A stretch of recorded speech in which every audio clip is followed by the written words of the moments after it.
미국이 실제로 이렇게 관세를 매긴다면 우리 자동차 업계는 수조 원대 손해를 보게 될 거란 전망이 나옵니다.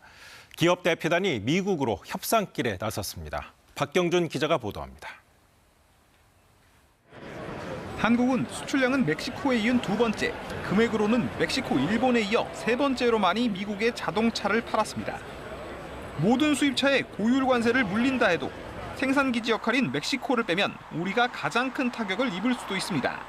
일본 같은 경우는 미국 현지제 생산 부분이 해외에서 들어오는 부분보다도 더 많거든 비중이에요. 그러니까 이제 상대적으로 한국이 조금 불리할 수는.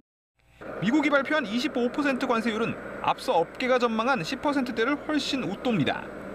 실제 적용될 경우 자동차 수출액이 지난해에 비해 20% 가까이 줄어들 거란 전망이 나옵니다. 자동차와 함께 대미 수출 1, 2위인 반도체엔 25%보다도 높은 관세가 예고됐습니다. 협상할 수 있는 시한은 현재 한 달여 남았습니다. 오늘 방미길에 오른 기업인들은 미국 고위 관계자들과의 만남을 통해 돌파구를 모색할 뜻을 밝혔습니다. 지금 반도체에 우리나라 위기라는 얘기도 많은데 위기도 기회도 있죠. 한국과의 협의가 미국에도 이롭다는 걸 설명하겠다는 전략입니다.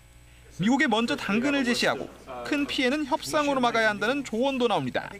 수입 중에 에너지라든지 이런 부분은 국가가 정부 공공기관이 충분히 계획을 해서 할 수가 있기 때문에 미국이 지원받고 싶어하는 조선, 국방 분야까지 아우르는 이른바 패키지 딜도 대안으로 언급됩니다. KBS 뉴스 박경준입니다.